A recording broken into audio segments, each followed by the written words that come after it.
قرآن اللہ کا کلام ہے، لیکن تاریخ میں ایک انسان ایسا بھی گزرا جس کی کچھ باتیں آسمان سے آنے والی وحی کے مطابق ہو گئی۔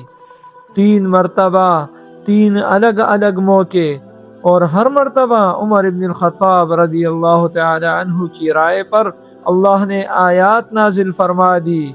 یہ وہ حضرت عمر تھے جن کے اسلام لانے سے پہلے مسلمان چھپ کر عبادت کرتے تھے، اور جن کے اسلام لانے کے بعد اسلام کھلے عام پھیلنے لگا۔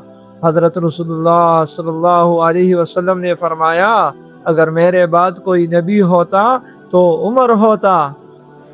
ایک دن ایسا آیا کہ رسول اللہ صلی اللہ علیہ وسلم اور صحابہ کرام کعبہ کے پاس تھے۔ حضرت عمر رضی اللہ تعالی عنہ کی نظر ایک مقدس پتھر پر جا کر رکی، مقام ابراہیم، وہ جگہ یہاں ابراہیم علیہ السلام کھڑے ہو کر کعبہ تعمیر کر رہے تھے۔ عمر رضی اللہ تعالی عنہ کے دل میں ایک خیال آیا۔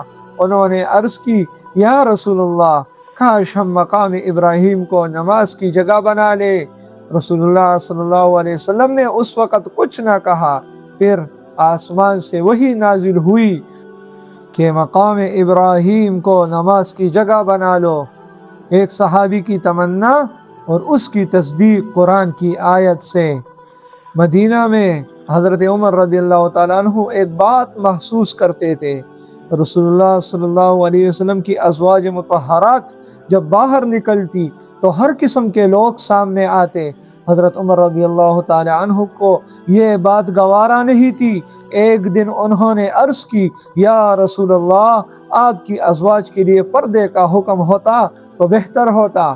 کچھ وقت گزرا، پھر وحی نازل ہوئی، حجاب کی آیت۔ سبحان اللہ، یہ حضرت عمر رضی اللہ تعالی عنہ کے حیا کے سبب سے یہ سب ہوا۔ اسی طرح ایک اور موقع ایسا بھی آیا جب نبی کریم صلی اللہ علیہ وسلم اپنی کچھ ازواج سے ناراض ہوئے۔ حضرت عمر رضی اللہ تعالی عنہ کو اس بات کی خبر ملی۔ وہ اپنی بیٹی حفصہ کے پاس گئے۔ انہوں نے کہا، اگر رسول اللہ صلی اللہ علیہ وسلم تمہیں طلاق دے دے تو اللہ انہیں تم سے بہتر ازواج عطا فرما دے گا۔ یہ ایک باپ کی نصیحت تھی، لیکن پھر وحی نازل ہوئی، فرمایا، اگر نبی تمہیں طلاق دے دے تو اللہ انہیں تم سے بہتر بیوی عطا فرما دے گا۔ 3 واقعات 3 مرتبہ اور تینوں محل مختلف۔ حضرت عمر رضی اللہ تعالیٰ عنہ کی رائے کے مطابق وحی نازل ہوئی۔ حضرت عمر رضی اللہ تعالیٰ عنہ فرماتے ہیں، میرے رب نے کئی موقعوں پر میری رائے کی موافقت فرمائی، لیکن سوال یہ ہے، عمر رضی اللہ تعالیٰ عنہ میں ایسی کیا بات تھی؟ نہ صرف طاقت، نہ صرف ہمت، بلکہ ان کا دل اللہ کے لیے زندہ تھا۔ جب دل سچ میں اللہ کی طرف ہو تو انسان کی سوچ بھی حق کے قریب ہو جاتی ہے۔